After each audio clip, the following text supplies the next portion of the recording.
Bukan. Sebuah sebenarnya sangat dijaga di dalam agama kita. Bahkan syariat turun baik itu Al-Quranul Karim ataupun hadis-hadis Nabi SAW sangat banyak menjaga nilai persaudaraan ini. Dan kita dilarang oleh Allah Subhanahu wa taala untuk terciptanya permusuhan. Hendaklah setiap muslim menghindari hal-hal yang memicu terjadinya kerenggangan, keretakan di antara sesama kaum muslimin. Jangan sampai karena perkara atau hal-hal yang sepele persatuan kita sesama kaum muslimin, sesama ahlu sunnah, ya, di dalam urusan dakwah itu bisa pecah. Dan orang yang suka bermusuhan menjadikan hal-hal yang sepele menjadi sebab pertikaian sesama kaum muslimin, ya, di dalam satu komunitas. Ini merupakan akhlak orang-orang jahiliyah.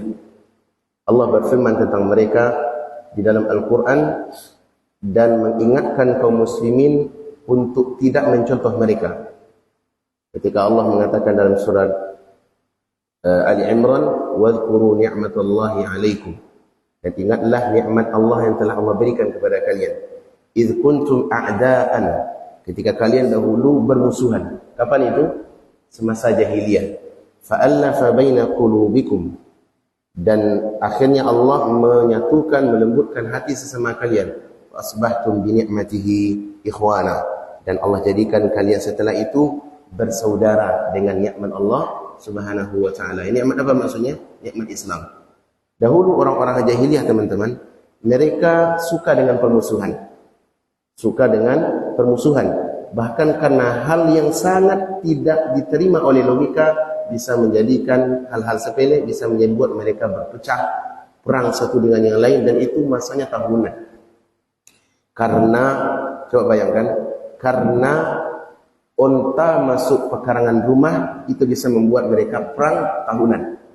Unta masuk pekarangan rumah, itu bisa membuat mereka perang satu dengan yang lain. Dan peperangan mereka adalah peperangan tentang sesama saudara. Nah, perbuatan ini adalah perbuatan jahiliyah. Maka Allah ingatkan kita sebagai kaum muslimin untuk mengingat nikmat ini. Apa itu? Nikmat Islam. Allah satukan kita karena keislaman. Dan hubungan kita sesama manusia, teman-teman, tidak akan lepas dari tiga sebab.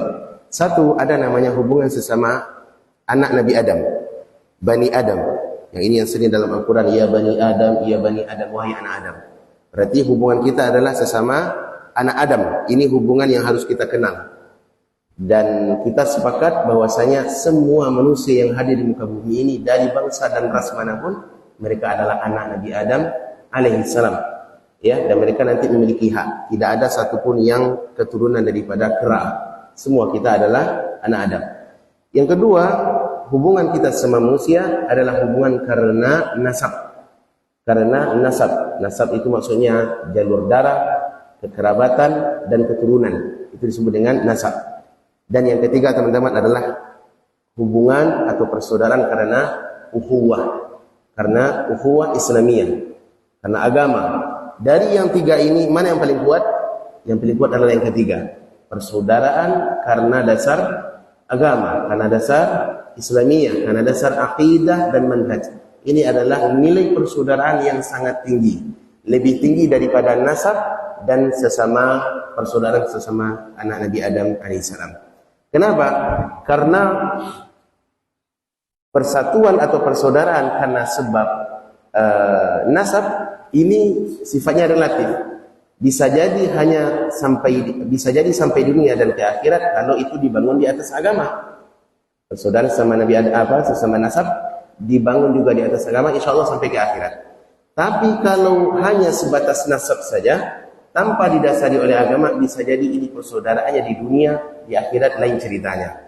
Hal ini sebagaimana firman Allah dalam Al-Quran, fa idza ja'atis saakha, apabila telah datang suara yang memekakkan, yakni maksudnya hari kiamat, yauma yafirrul mar'u min akhi, pada hari itu akan lari seseorang daripada saudaranya, wa ummihi wa abihi, dan akan lari pula seseorang dari ibu dan ayahnya, wa sahibatihi wa banihi, dan dari istri serta anak-anaknya. Semua ini Allah sebutkan kan persaudaraan kenapa?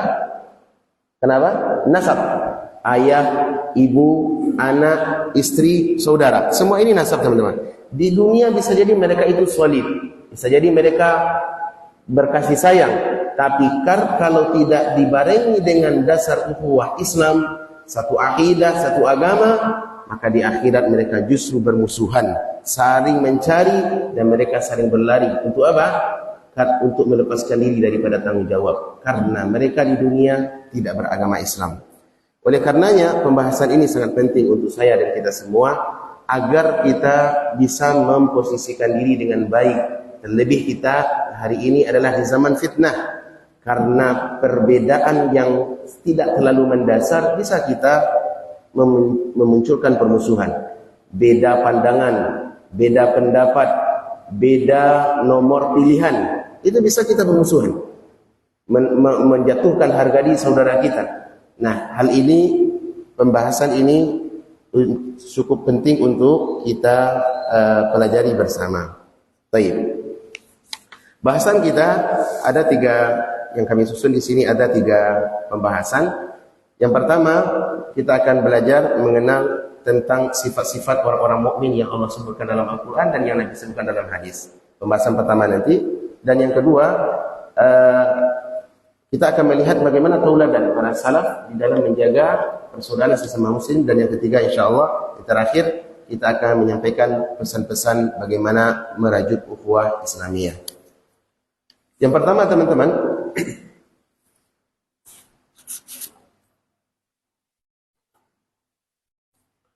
upaya untuk menyatukan perpecahan di antara sesama kaum muslimin ini adalah hal yang harus diusahakan. Bahkan bernilai ibadah di sisi Allah Subhanahu wa taala. Kenapa? Kalau kaum muslimin bersatu, Ahlus Sunnah itu bersatu, mereka akan kokoh. Tapi kalau kita sudah berpecah belah, sudah saling menghadapkan punggung satu dengan yang lain, tidak lagi ada tegur sapa yang baik sesama kita, ini akan membuat kita lemah. Akan membuat kita lemah. Allah berfirman tentang hal ini dalam Al-Quran, wa ati'ullaha wa rasulah. Dan hendaknya kalian menaati Allah dan Rasulnya. Wa la tanaza'u fatafshalu wa tadhhaba rihukum. Dan jangan kalian bertikai. Jangan kalian berpecah, karena hal itu akan membuat hilangnya kekuatan kalian.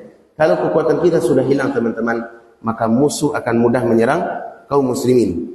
Perpecahan ini memang tidak akan bisa dihilangkan dari kehidupan.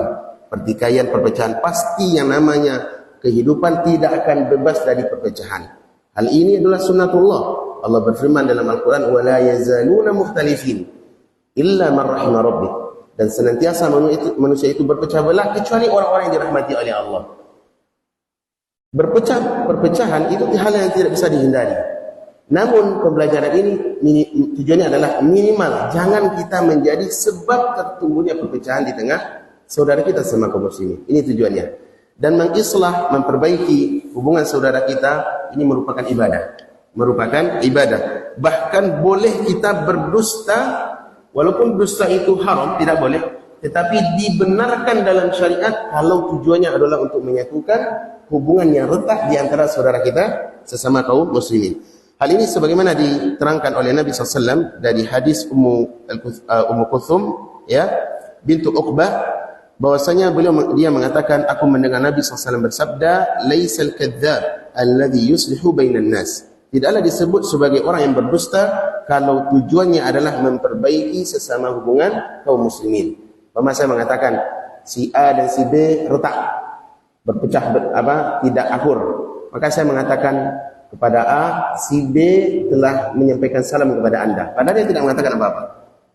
Tujuannya apa? Melembutkan hati si A, sehingga dia mengatakan, oh ternyata dia sudah ingin baik dengan saya. Ini dosa apa tidak? Dosa. Tetapi ini dibolehkan berdasarkan apa? Nas dalam hadis ini. Baik.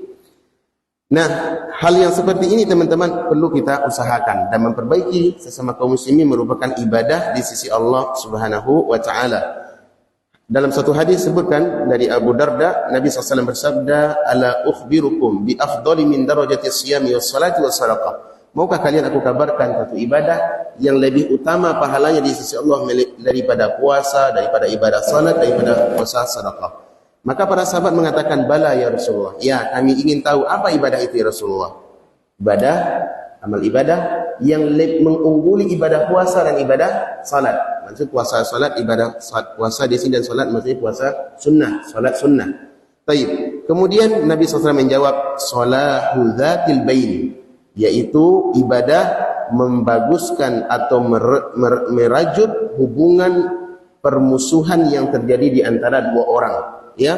Fa inna fasada dzatil bain hiyal haliqah, karena hubungan kerusakan di antara dua orang kaum muslimin ini adalah sebab terjadinya permusuhan. Maka membaguskan atau menyatukan hubungan saudara kita sama muslim adalah hal yang dianjurkan di dalam agama.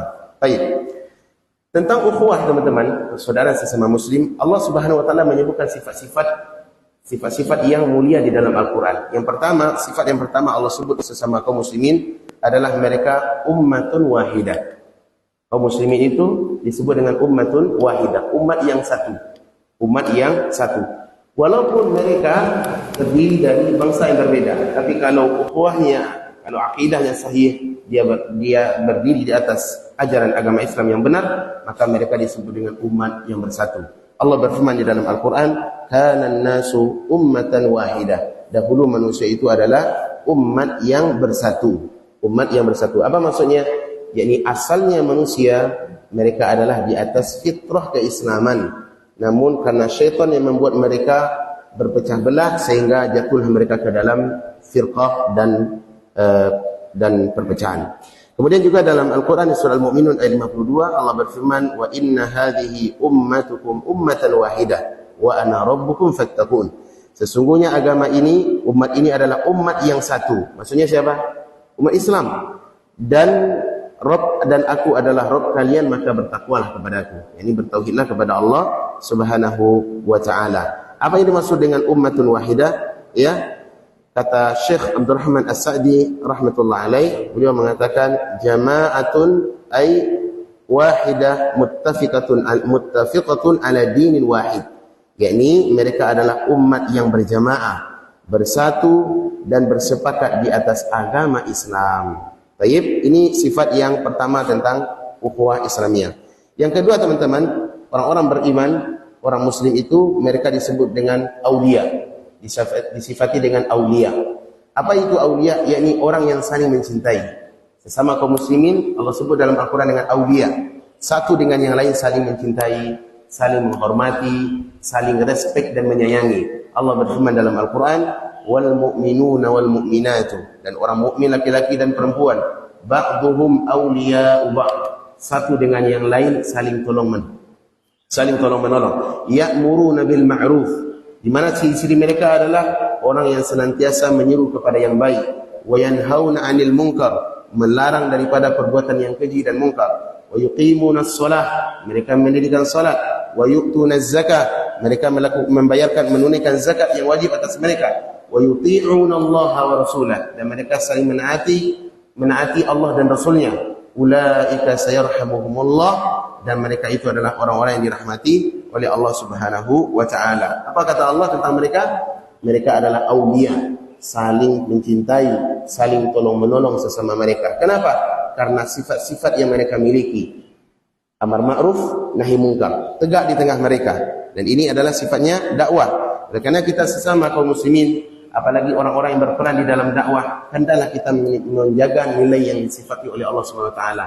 Saling menghargai, saling mencintai, dan saling menghormati sesama. Jangan sampai dijatuhkan pula kehormatan saudara kita karena perbedaan pandangan, perbedaan yang ringan. Kemudian berikutnya teman-teman, sifat yang Allah sebutkan di dalam Al-Quran, sifat yang disebutkan di ayat dan dalam nama yang lain, yaitu disebut dengan ukhuwah al-iman, ukhuwatul iman. Allah berfirman dalam surah Al-Mu'minun, innamal mu'minuna ikhwah, sesungguhnya orang-orang mukmin itu seluruhnya bersaudara. Semua orang mukmin teman-teman seluruhnya bersaudara. Allah menyebutkan dengan kata ukhuwah, kata ikhwah, persaudaraan. Kenapa? Diikat dengan persaudaraan imaniyah. Dan ini tidak dibatasi oleh ruang dan tempat. Semua orang mukmin mereka memiliki sifat persaudaraan, ya. Nah, seakan-akan ayat ini sebagai kaidah. Faedah yang harus kita jaga. Dan banyak hadis-hadis nanti, ayat-ayat dan hadis-hadis untuk menopang menjaga nilai kaedah ini. Apa itu? Semua orang mukmin itu bersaudara. Tidak boleh kita menjatuhkan harga diri saudara kita sesama muslim. Dan tidak boleh saling menjelekkan. Oleh karena ayat datang berikutnya, ya ayyuhalladzina amanu la yaskhar qaumun min qaumin. Wahai orang beriman, jangan salah seorang di antara kalian atau sekelompok kaum dari kalian merendahkan, membuli saudara yang lain, kaum yang lain. Ya, asa an yakunu khairan minhum. Boleh jadi komunitas yang kita bully, boleh jadi sosok yang kita bully lebih baik daripada yang membuli. Dan ayat-ayat berikutnya ini datang untuk mengokohkan kaidah ini. Sesungguhnya sesama orang beriman itu seluruhnya bersaudara. Baik. Sifat yang keempat teman-teman tentang orang beriman, mereka disebut dengan satu tubuh. Ya, mereka disebut dengan satu tubuh. Hal ini datang dalam hadis dari Nu'man bin Bashir. Rasulullah sallallahu alaihi wasallam bersabda, "Innama mathalu innal mu'mina lil mu'min." Sesungguhnya orang mukmin itu atas mukmin yang lain kal bunyan, bagaikan bangunan, bagaikan satu bangunan. Yashuddu ba'duhu ba'dha. Satu dengan yang lain saling menguatkan. Kemudian Nabi menjalin tangannya seperti ini, menunjukkan bahwasanya seorang mukmin itu dengan mukmin yang lain bersaudara bagaikan satu bangunan. Kita lihat ini Masjid Yazid bin Muawiyah. Ini masjid yang kokoh, bagus. Insyaallah satu dengan yang lain teman-teman saling membutuhkan. Apakah mungkin atap akan berdiri tanpa ada lantai, tanpa ada tembok? Mungkin tidak mungkin. Satu dengan yang lain saling mengisi. Andaikan masjid kita sudah bagus seperti ini, tapi tidak ada pintu, kira-kira elok tidak dipandang? Tidak elok Pak, tidak ada pintu tapi ada jendela. Masuknya ke mana? Lewat jendela. Artinya apa? Peran pintu ini bernilai. Walaupun dia hanya sebagai bongkahan petak yang kecil.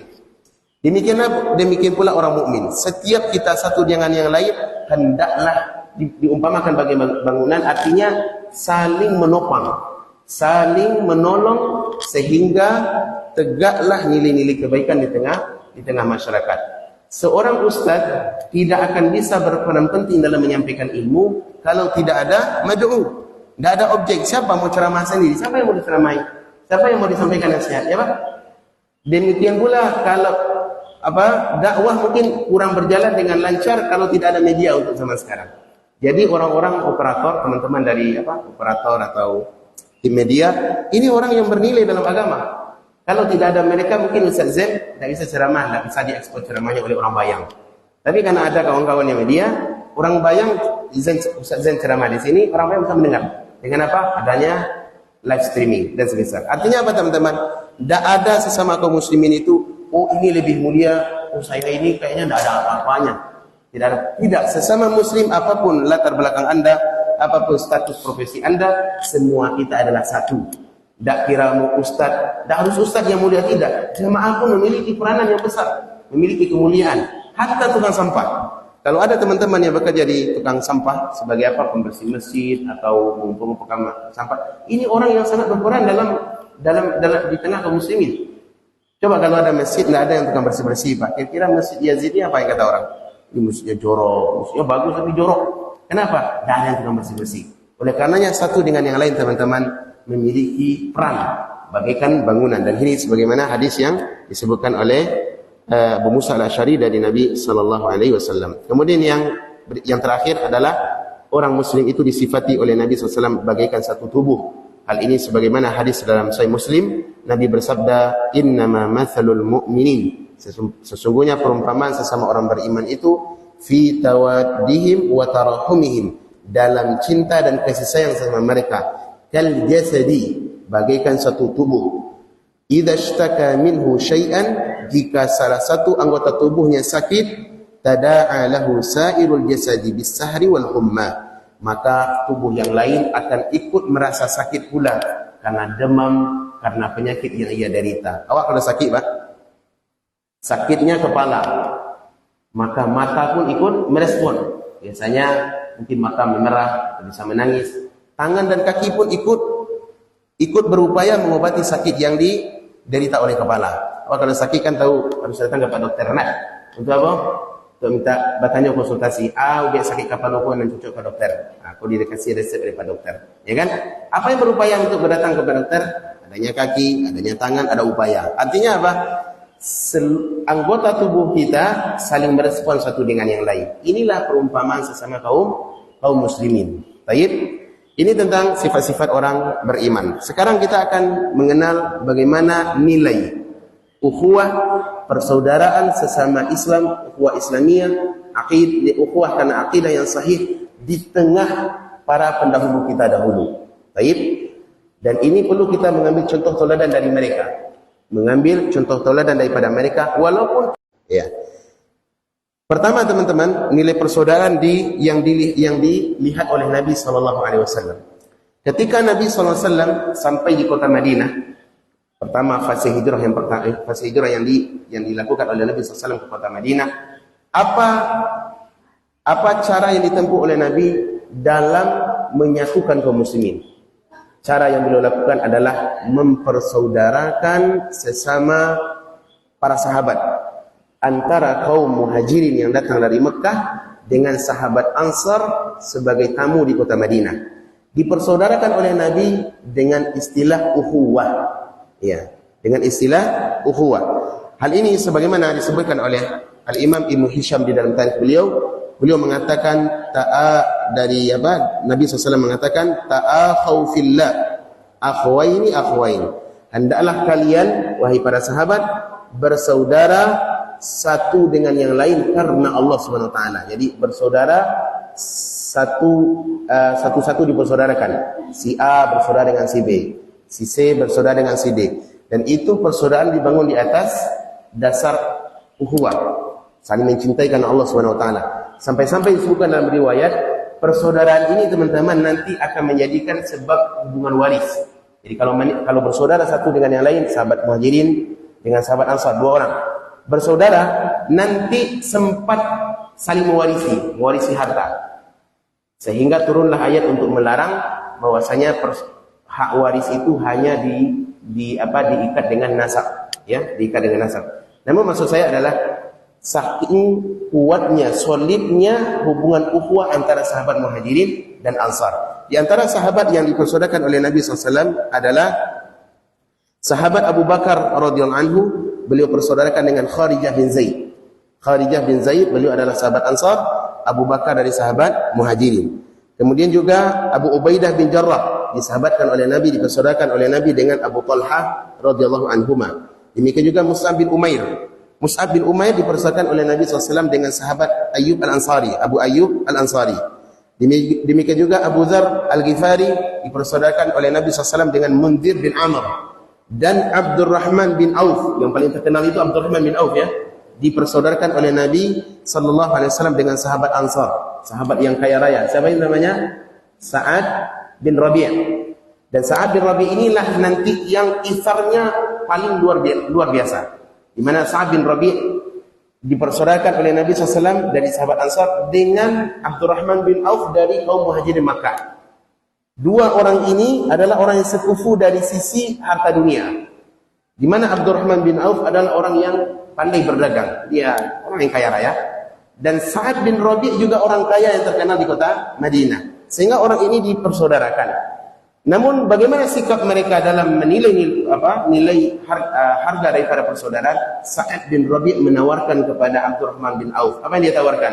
Saya memiliki harta yang banyak. Separuhnya saya berikan untuk anda. Dan saya memiliki beberapa orang istri. Silahkan anda lihat mana yang menarik hati anda, sampaikan kepada saya akan ceraikan. Kemudian selepas iddah silakan anda nikahi. Coba nilai persaudaraan yang mungkin hari ini tidak bisa lagi kita temukan. Namun demikian, walaupun tidak bisa model mereka, minimal awak mendekati, mencontoh jalan-jalan yang mereka pernah tempuh. Baik. Ini sikap nilai persaudaraan yang dibangun oleh Nabi sallallahu alaihi wasallam. Kemudian yang kedua, teman-teman, bagaimana nilai persaudaraan yang dijaga oleh para sahabat. Dahulu ketika terjadi fitnah terbunuhnya Utsman bin Affan radhiyallahu anhu. Siapa yang membunuh Utsman bin Affan? Orang-orang Khawarij. Orang-orang kaum ekstremisme para pemberontak, dibunuhnya Utsman bin Affan. Peristiwa terbunuhnya Utsman bin Affan, teman-teman, ini menjadi ketegangan di tengah kaum muslimin. Kenapa demikian? Karena Utsman sebagai khalifah. Kalau presiden atau khalifah, emir telah dibunuh, itu pasti terjadi kekacauan di tengah rakyat. Nah, apa yang berlaku di tengah para sahabat? Mereka segera untuk mencari khalifah setelahnya, setelah Utsman bin Affan. Siapa yang ditunjuk? Pilihan jatuh kepada Ali bin Abi Thalib radhiyallahu anhu. Di masa itu, wilayah kaum muslimin itu sangatlah luas. Bukan hanya di kota Mekah dan Madinah, tapi sampai kepada wilayah-wilayah lain. Sampai ke Rusia, sampai ke Cina, itu sudah berlaku Islam di masa para sahabat. Artinya apa? Tidak, untuk menentukan kepemimpinan nanti harus ada baiat. Apa itu baiat, Pak? Baiat itu semacam janji setia, loyalitas. Kalau hari ini terpilih presiden contohnya, maka seluruh rakyat harus mengakui presiden kita. Harus mengakui presiden kita, baik secara personal ataupun secara komunitas. Umpama orang Hijaz mengakui si fulan adalah emir. Dan mengumpulkan di masa itu tidak seperti sekarang. Kenapa? Media belum ada. Apa yang terjadi? Ali bin Abi Thalib ketika dinobatkan menjadi pemimpin, maka beliau menuntut semuanya harus berbaiat terlebih dahulu. Sementara Muawiyah bin Abi Sufyan sebagai gubernur di negeri Syam itu dahulu meliputi sekarang Palestina, Lebanon, Yordania dan Suria. Ini negeri Syam di masa itu, wilayah kekuasaan Islam. Nah, Ali bin Abi Thalib mau ditunjuk sebagai khalifah, maka datanglah tuntutan dari Muawiyah bin Abi Sufyan yang berada di Syam, karena dia sebagai gubernur yang ditunjuk di masa Utsman bin Affan. Apa yang dituntutnya? Hendaklah dicari siapa pembunuh Utsman. Yang membunuh Utsman siapa, teman-teman? Sekelompok kaum Khawarij, bukan satu orang, tapi komunitas banyak dari berbagai kabilah. Ada orang Mesir, ada orang macam-macam, dari berbagai suku dan bangsa, dari berbagai suku dan daerah. Oleh karenanya, permintaan tuntutan seperti ini tidak bisa dipenuhi oleh Ali bin Abi Thalib. Kenapa demikian, teman-teman? Karena Ali memandang untuk mencari para pembunuh Utsman harus dituntaskan urusan baiat terlebih dahulu. Sementara Muawiyah tetap mempertahankan pendapatnya. Tidak. Hendaklah dicari pembunuh Utsman terlebih dahulu. Sehingga terjadilah ketegangan di antara mereka. Apa yang berlaku, teman-teman? Yang berlaku adalah terjadinya perperangan yang dikenal dengan perang Siffin. Dan ini ma'ruf dalam sejarah. Ketika kaum pengikut Muawiyah, dan Muawiyah sudah menjadi gubernur lama di negeri Syam. Pengikutnya banyak, rakyatnya banyak, anggota perangnya luar biasa. Mereka bersiap-siap untuk melakukan perperangan dengan sahabat Ali bin Abi Thalib. Dan Ali bin Abi Thalib adalah sebagai khalifah. Namun untuk masalah baiat belum tuntas. Ya, belum tuntas. Karena Ali tadi berpendapat selesaikan baiat dahulu. Setelah kita kuat, baru kita mudah untuk mencari para pemberontak yang membunuh Utsman bin Affan. Dua-duanya memiliki ijtihad masing-masing. Ali memiliki ijtihad, yaitu selesaikan urusan baiat. Muawiyah pun memiliki ijtihad. Apa ijtihadnya? Tidak, saya harus menuntut mencari siapa yang membunuh Utsman. Karena Utsman adalah memiliki saudara atau nilai nasab sepupu dengan siapa? Muawiyah bin Abi Sufyan. Dua-duanya memiliki ijtihad. Namun demikian terjadi ketegangan. Ketika akan terjadi perperangan, maka kondisi ini ditangkap oleh pemimpin Romawi. Orang-orang Romawi, di mana orang-orang Romawi yang beragama Kristen di kala itu di bawah kekuasaan Islam. Mereka membayar upeti kepada kaum muslimin. Ketegangan ini direspon oleh orang-orang Romawi untuk mengambil kesempatan berpihak kepada salah satu dua kubu ini. Mereka menghubungi Muawiyah bin Abi Sufyan. Apa yang mereka katakan? mereka mengatakan bahwasanya kami orang-orang Romawi siap untuk berpihak kepada Muawiyah bin Abi Sufyan. Memerangi siapa? Memerangi Ali bin Abi Thalib. Nah, ini Pak gaya musuh. Coba lihat, kalau kita sudah retak, ini mudah bagi musuh untuk berpihak kepada kita. Iya, sehingga nanti kalau sudah saling berpihak, kita dibiarkan. Yang namanya musuh, Pak, tidak akan ada mau menolong kita dengan sempurna. Pasti mereka hanya membangkitkan giroh kebencian sesama kaum muslimin. Kalau sudah perang sesama kita, berarti kita sedang menghemat peluru musuh. Ini tujuannya, Pak. Nah, apa sikap Ali bin Abi Thalib, sikap Muawiyah bin Abi Sufyan? Apakah responnya, keinginan orang-orang Romawi direspon dengan baik? Oh ya sudah, ini kesempatan saya untuk memerangi Ali, biar semakin kuat kekuatan kita. Ternyata tidak. Coba perhatikan. Apa kata Ali, kata Muawiyah bin Abi Sufyan kepada orang Romawi? Dia mengirim surat dan mengutus delegasi kepada orang Romawi dengan mengatakan, wallahi, demi Allah, la in lam tantahi, andaikan kalian tidak berhenti dari rencana kalian untuk bersatu bersama tentara kami, wa tarja ila bilad, dan kalian tidak pulang ke negeri kalian, artinya mereka sudah ke perbatasan dan tidak pulang ke negeri kalian, ya la'in, wahai orang yang dilaknati, la astalihanna ana wa ibn ummi wa ibn ammi, dan aku akan bersaudara dengan saudaraku Ali. Untuk apa? Untuk wala ukhrijannakum min jami'i biladikum, agar aku usir kalian, aku perangi dan aku usir kalian dari negeri-negeri kalian. Coba bagaimana sikap Ali? Tidak mengambil kesempatan untuk memerangi Ali, tapi justru kalau begitu dia akan bersegera memberhentikan peperangan, tidak jadi berperang, dan saya akan bersahabat dengan Ali, sehingga tentara dari kubu Muawiyah dengan kubu Ali bin Abi Thalib bersatu untuk memerangi siapa? Orang-orang Romawi. Coba nilai persaudaraan yang sangat hebat. Kenapa? Karena mereka bertikai bukan masalah agama, tapi pertikaian mereka dalam urusan ijtihadiyah, yang sama satu dengan yang lain saling menganggap sayalah di atas kebenaran. Baik, ini nilai persaudaraan di tengah para sahabat. Kemudian berikutnya teman-teman, nilai persaudaraan yang pernah dicontohkan oleh Sa'ad bin Abi Waqqas radhiyallahu anhu. Di masa sahabat, ketegangan itu bukan tidak ada. Ada ketegangan. Selain peristiwa perang Siffin, juga ada disebut dengan perang Jamal. Perang apa teman-teman? Perang Jamal. Apa itu perang Jamal? Perperangan ketegangan yang terjadi antara Ali bin Abi Thalib dengan ibunda Aisyah radhiyallahu anha.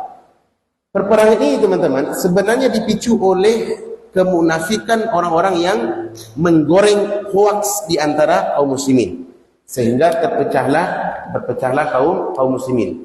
Kemudian juga di perang Siffin tadi, sahabat Sa'ad bin Abi Waqqas, ini kan para sahabat berperang sesama mereka, dan di antara yang ikut berperang itu adalah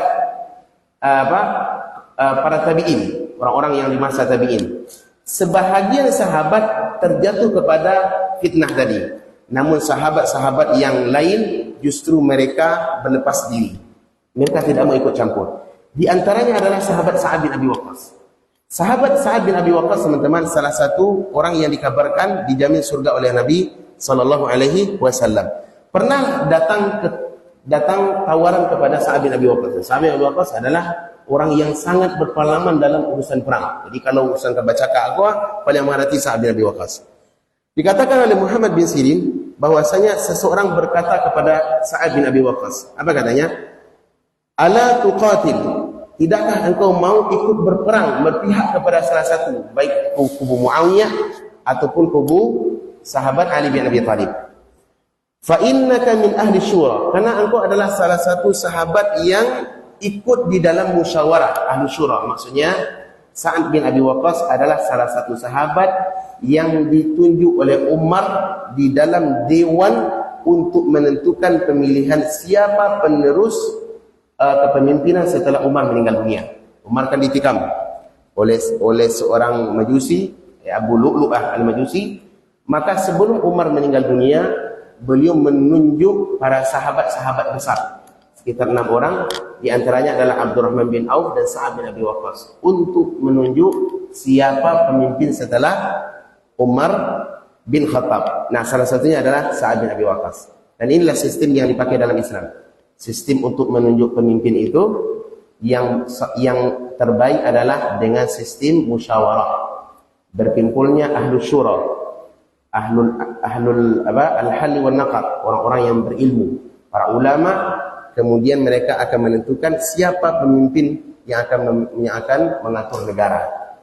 Biasanya Pak, kalau yang orang-orang santiang, orang-orang hebat, orang-orang berilmu, orang yang saleh, orang beragama, kalau mereka berkumpul untuk menunjuk siapa pemimpin umat, kira-kira tipe pemimpin yang ditunjuk, pasti tipe yang baik, yang berilmu, yang saleh, yang tegas, pasti itu. Tapi kalau kepemimpinan yang ditunjuk berdasarkan sistem pemilu yang ada di negeri kita, yang terjadi adalah kerusakan. Ini yang sudah kita pahami. Sistem pemilu yang ada di negara Jawa. Sampai kini orang juga tahu siapa pemimpin. Belajar Pak?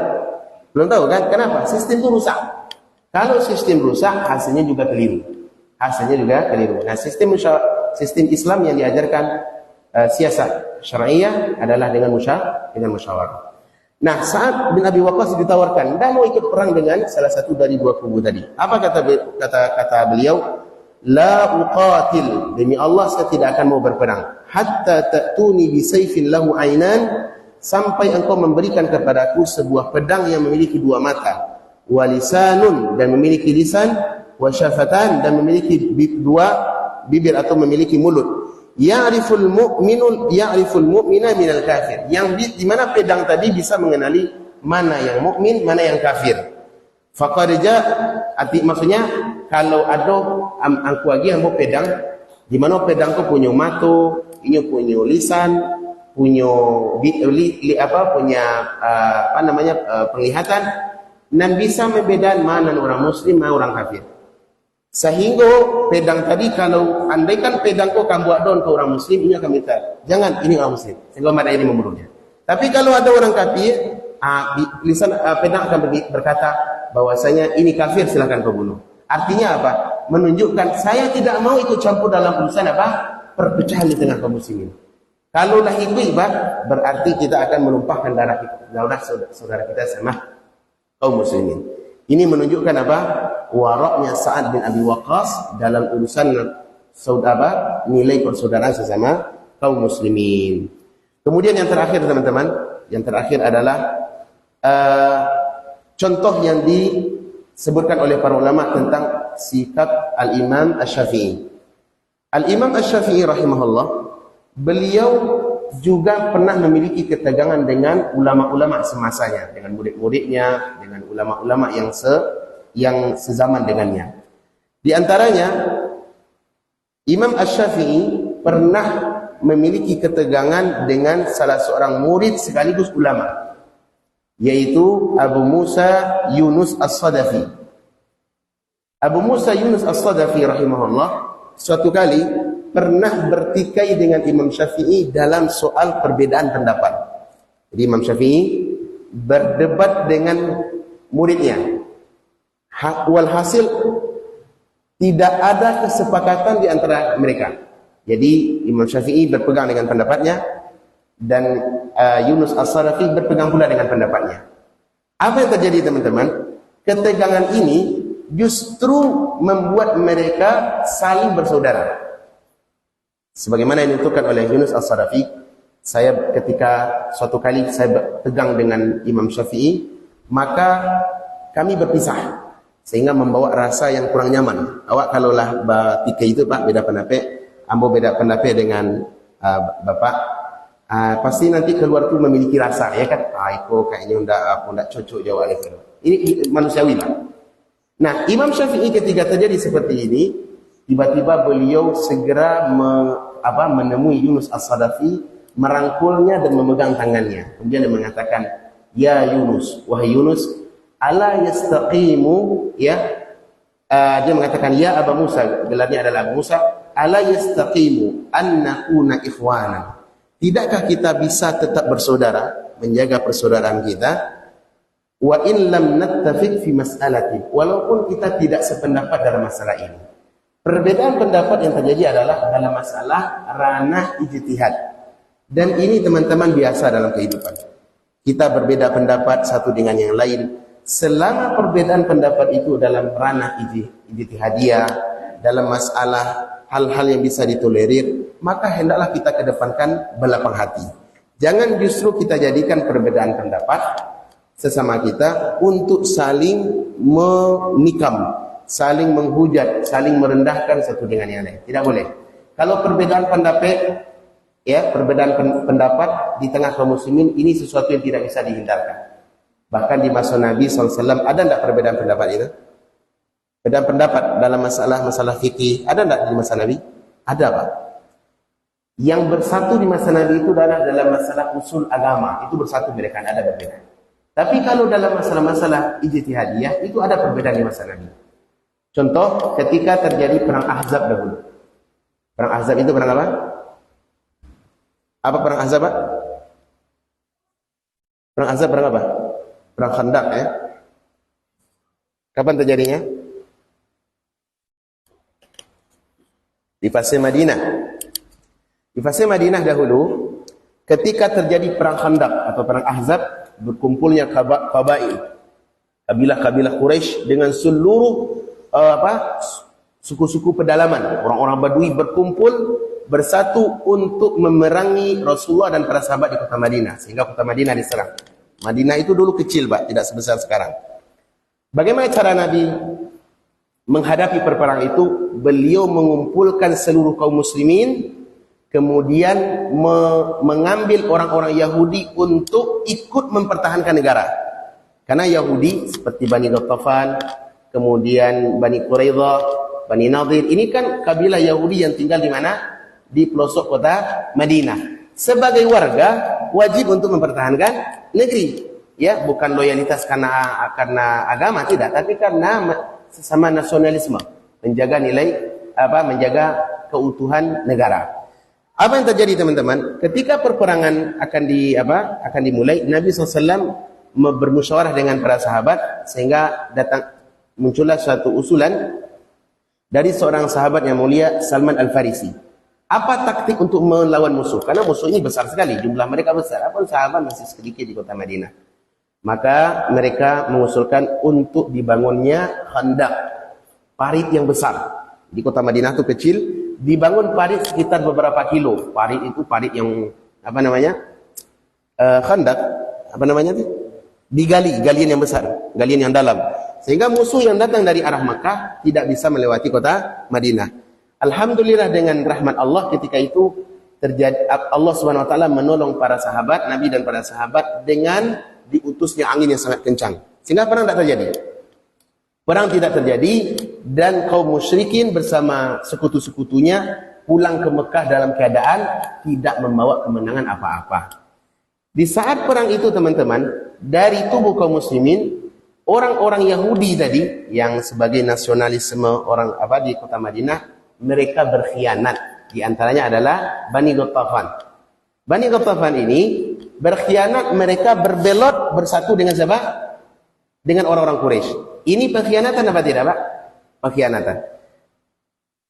Pengkhianatan ini tidak diketahui oleh Nabi SAW. Setelah Nabi pulang ke kota Madinah, orang musyrik orang ke Mekah, maka Nabi SAW meletakkan baju perangnya. Ketika akan meletakkan baju perang, Jibril datang kepada Nabi SAW. Dia mengatakan, "Ya Muhammad, jangan letakkan bajumu. Kami, para malaikat, belum meletakkan baju perang kami. Belum meletakkan baju. Terus mau perang kemana kita? Perangi Bani Quraidah." Di antara suku yang orang-orang Yahudi yang berkhianat di masa itu adalah Bani suku Quraidah. Maka Nabi SAW memerintahkan para sahabat. Apa yang diperintahkan Nabi? Hendaklah kalian segera berangkat menuju Bani Quraidah. Dan pesan Nabi, tidak ada yang salat asar kecuali setelah sampai di Bani Quraidah. Nah, apa yang terjadi, teman-teman? Para sahabat berangkat, ternyata sebelum sampai di Bani Quraidah, waktu asar sudah masuk. Nah, pesan Nabi tadi apa? La tusalliyanna ahadukum illa fi Bani Quraidah. Jangan sempat salat asar di antara kalian kecuali setelah sampai di perkampungan Quraidah. Nah, para sahabat berjalan. Di tengah jalan, apa yang terjadi, teman-teman? Waktu sholat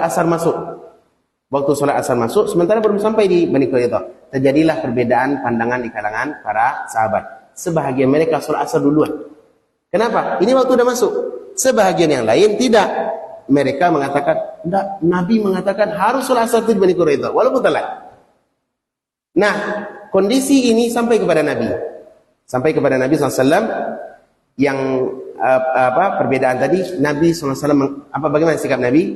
Beliau mengatakan kedua-duanya benar. Yang kenapa? Karena yang satu berijtihad memahami sesuai nas dalil, dan yang satu lagi berijtihad memahami bahwasanya sesuai dengan kaedah yang pernah diajarkan Nabi. Ini teman-teman, perbedaan seperti ini adalah perbedaan dalam masalah ijtihadiyah. Kalau dalam kondisi ini kita berbeda, bertikai, maka hendaklah kita saling berlapang dada, bukan justru saling merendahkan. Contoh nanado di tampi awak. Contoh seperti masalah menggerakkan jari.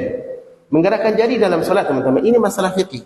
Khilafnya muktabar di kalangan para ulama.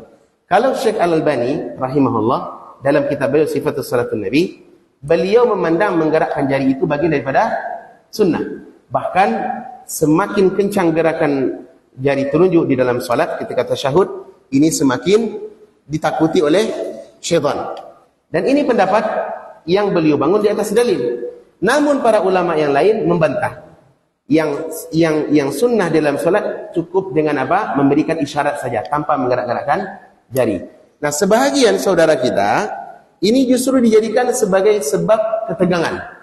Seakan-akan yang sunnah itu, yang ahlus sunnah yang sebenarnya adalah siapa yang menggerakkan jari, paling kencang gerak jarinya, maka dia ini semakin sunnah, semakin salafi.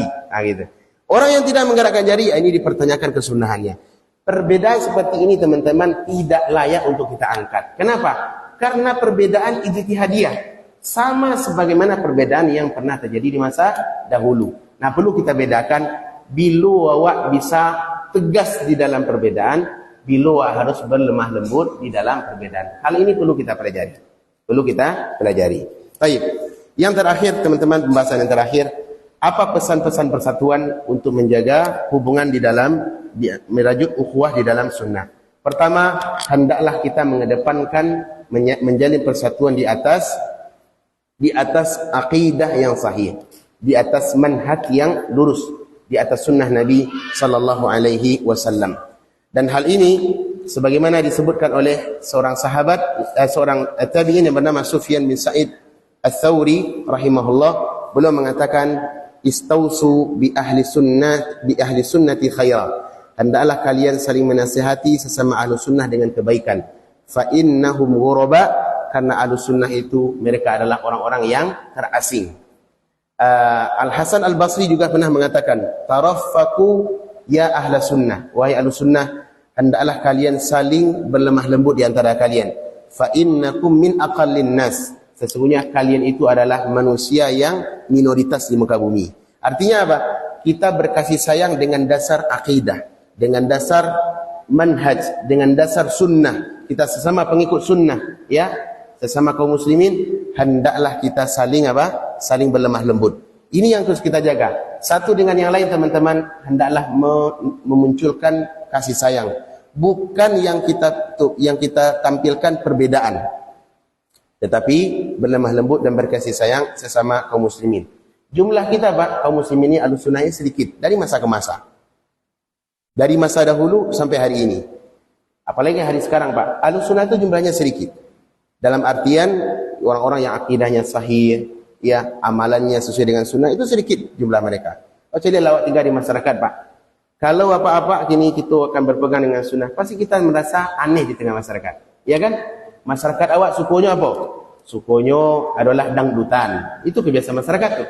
Ya kan? Kalau ibadahnya, coraknya selalu semuanya berjamaah. Bukan hanya salat berjamaah, ya. Tetapi semuanya dijamaahkan. Tahlilnya berjamaah, doanya berjamaah, ya kan? Berzanjinya semuanya berjamaah. Hal-hal yang tidak ada panutannya dalam agama, tapi itu justru dilakukan. Kita terasing. Iya, kita terasing. Apalagi kalau laba janggut mereka. Jenggot, celana cingkrang, rajin salat ke masjid 5 waktu. Ini pasti aneh di tengah masyarakat. Orang yang keren itu masa sekarang apa, Pak? Salatnya Jumat saja. Salat berjamaah ke masjid Jumat saja, ya. Dan itu pun kalau ada pula yang absen Jumatnya. Kalau ke sawah, kalau ke ladang, Jumat pun absen, ya kan? Terus yang apa, suka di batu domino, di lapau, itu yang ma'ruf di masyarakat.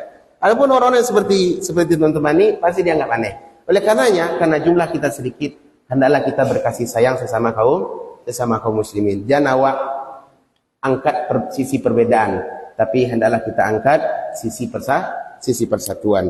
Kemudian yang kedua teman-teman, hendaklah kita berlapang lada di dalam menyikapi perbedaan, dewasa dalam menyikapi perbedaan. Kalau ada perbedaan di tengah kita, hendaklah kita berlapang dada. Jangan kita angkat sisi, si ustaz ko nampaknya ndak sunnah le doh. Batu lah mulai lo ndak sepakat jo ambo dalam masalah apa? Masalah ini. Ini hal-hal yang membuat ketegangan di tengah di tubuh dakwah. Hal-hal yang membuat ketegangan di tubuh dakwah teman-teman. Suku awak mangke perbedaan yang itu masih ranah khilaf. Contoh yang baru-baru yang terjadi adalah perbedaan pandangan tentang masalah coblos-mencoblos. Itu kan ma'ruf di negara apa? Di tubuh Ahlus Sunnah, termasuk sebagian para asatidz itu salafin, orang-orang yang bermanhaj salaf, mereka berbeda pandangan dalam masalah ini. Hukum mencoblos. Kalau hukum demokrasi sepakat mereka, demokrasi itu hukumnya haram. Artinya ada layak demokrasi menjadi standar hukum di negara. Karena sistemnya dari orang kafir. Tapi karena kebutuhan kepada kepemimpinan dan banyaknya pertanyaan-pertanyaan dari umat, maka hal ini mengharuskan mereka berijtihad. Sikap yang terbaik tentang hukum mencoblos. Sehingga mereka terjadi kepada dua pandangan. Ada sebagian yang mengatakan mencoblos itu boleh, ya, karena mengingat maslahat dan mudarat, dan ada yang mengatakan tetap berpendapat itu haram. Ini kan masalah ijtihad apa tidak? Masalah ijtihad apa tidak? Ijtihad teman-teman. Tapi justru menimbulkan kerenggangan dan ketegangan di tengah kaum muslimin. Terutama Ahlus Sunnah. Nah, hal seperti ini teman-teman, bagaimana kita menyikapi? Lapang dada, dewasa gitu. Kawan-kawan yang berpendapat mengikuti pendapat boleh mencoblos, silakan mencoblos, tidak apa-apa. Mencoblos, tapi dengan syarat jangan awak rendahkan puluh kawan yang ikut mencoblos. Tak boleh rendahkan apa? Si fulan ko golput bulunya, golongan putih, dah mencoblos. Berarti tidak mengikuti ustaz ambo. Demikian pula yang tidak mencoblos, tidak boleh pula kita rendahkan, apalagi mengatakan fasik, mengatakan ustaz ko ndak Ahlus Sunnah le doh. Apa itu? Dia karena manfaat bukan mencoblos. Itu. Tidak boleh. Ini adalah perkara yang ijtihad. Tidak ada perkara ko di masa Nabi. Kan tidak ada pemilu di masa Nabi, Pak. Sahabat ada pemilu? Tidak ada pemilu. Mereka musyawarah menentukan pemimpin. Nah, sikap kita hendaklah dewasa. Jangan awak jadikan sebab apalagi mengeluarkan saudara kita dari sunnah. Si fulan ko dak ada sunnah dia. Iya.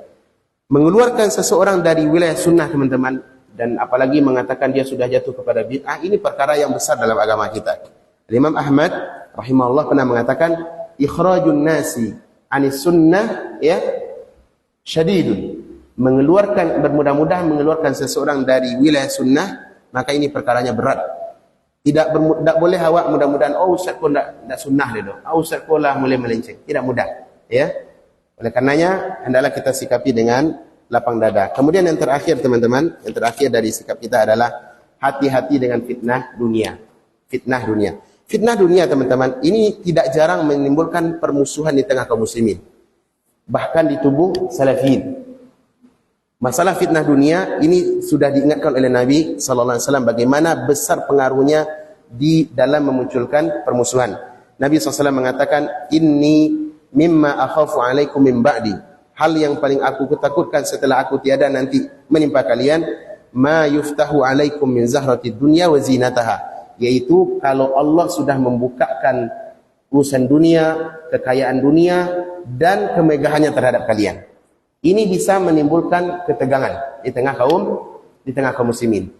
Nah, kalau awak cari teman-teman, di dalam perjalanan dakwah, perkara dunia ini bisa menjadi sebab teratas untuk memicu kerenggangan di dalam dakwah.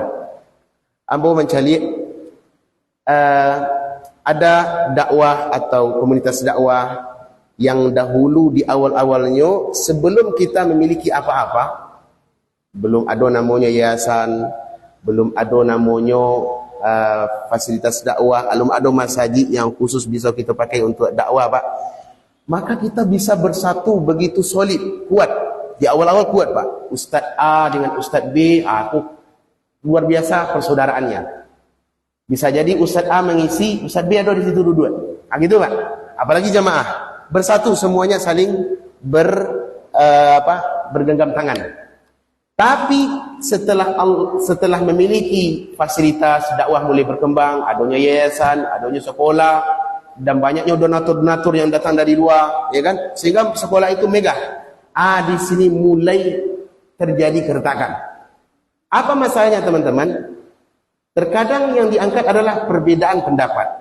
Sebenarnya bukan perbedaan pendapat yang dijadikan sebagai acuan, tapi terkadang masalah dunia. Perbedaan pendapatan. Yang bermain di sini sisi untung tak untung, sisi kepentingan pribadi. Namun hal itu bisa menjadi apa? Keretakan. Di awal tadi solid, di tengah sudah menjadi sulit. Lah mulai pakaroko sulit, ya kan? Satu yang lain dengan saling mentahdir. Ustaz kok tidak layak lagi di sini, Ustaz ini tidak lagi di sini. Sehingga mereka bermudah-mudahan, Anda tidak layak di sini, Anda harus keluar dari sini. Kenapa? Karena perpecahan masalah apa? Masalah perbedaan pendapat atau pendapatan. Ini terjadi di berbagai daerah. Saya tidak tahu di sini apa terjadi seperti itu. Mudah-mudahan kita jaga nilai persaudaraan kita. Jangan sampai menimpa bulu di daerah Wako, yang menimpa di tempat lain. Betapa banyak yayasan-yayasan sunnah, masalah yang muncul seperti ini, teman-teman. Karena urusan dunia. Karena urusan dunia. Maka hal ini mesti kita jaga. Mesti kita jaga dan tak boleh awak jadikan masalah dunia sebagai sebab kita berpecah. Kalau yayasan, kalau dakwah sudah nampak ketegangan di dalam, itu biasanya orang-orang musuh-musuh dakwah sama awak sudah mulai saling tegang satu dengan yang lain. Ala kulli hal, teman-teman, ala kulli hal pembahasan kita ini, perpecahan itu sesuatu yang tidak bisa kita hindari.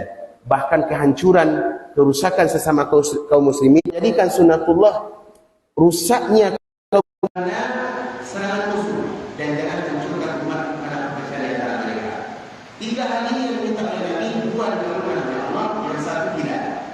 Kata Allah SWT, "Hai Muhammad, aku telah menakdirkan umatmu tidak akan musnah sekaligus karena bencana." Kan umat Islam eksisten, walaupun hancur di sini karena gempa, di tsunami, tapi mereka tetap ada. Beda daripada umat yang hancur karena bencana dunia, musibah, karena azab, hancur sekaligus. Umat Nabi Nuh, ya, hancur karena apa? Karena sisa, karena bencana. Ada umat Islam tidak. Kemudian yang kedua, umat Islam tidak akan dihancurkan oleh musuh. Tidak akan dihancurkan oleh musuh. Walaupun musuh bersatu dari seluruh dunia, umat Islam akan dibatalkan. Sebagai hari ini Palestina, yang terjadi di Suriah, itu kan seluruh musuh bergabung. Ateisnya, Syiahnya, kemudian Yahudinya, Amerikanya bergabung untuk menghancurkan kaum muslimin. Tapi apakah umat Islam masih eksis? Ya. Kenapa Allah jaga umat ini? Namun sisi yang ketiga, ini yang Allah lakukan. Apa itu? Permusuhan di antara sesama kita. Ini yang membuat kita rusak. Hari ini terjadi di Sudan, benar. Tahu kasus Sudan ya? Yang viral kan Palestina. Tapi di sana juga ada permusuhan di antara sesama kaum muslimin. Itu di negeri Sudan.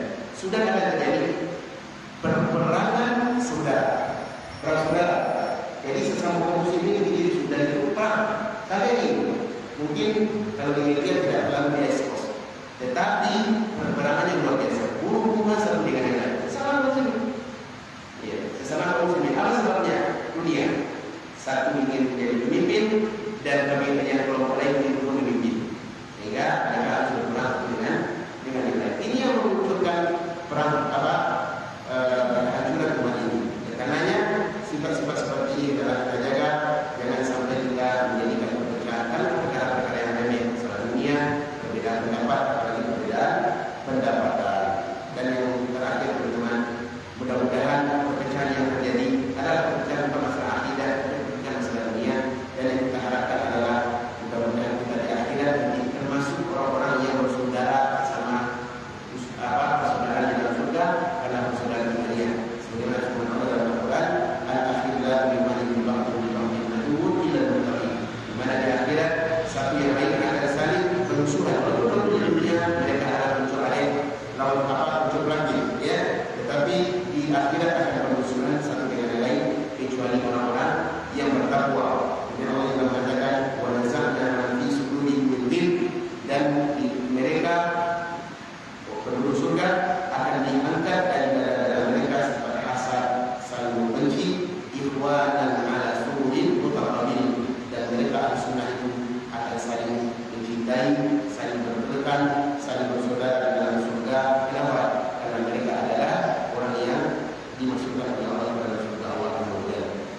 untuk pembahasan tentang medali upah Islamiyah. Semoga bermanfaat untuk saya dan kita semua.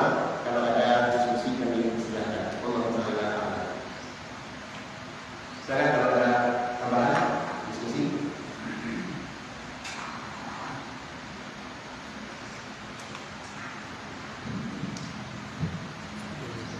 Ada jawab soalan? Ya, silakan. Assalamualaikum.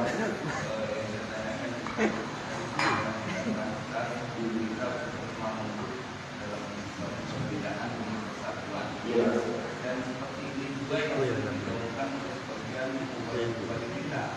Tapi dalam sikap hak yang masihkan dalam masyarakat yang berbanyak dengan ibadah, apakah kita juga bermanfaat?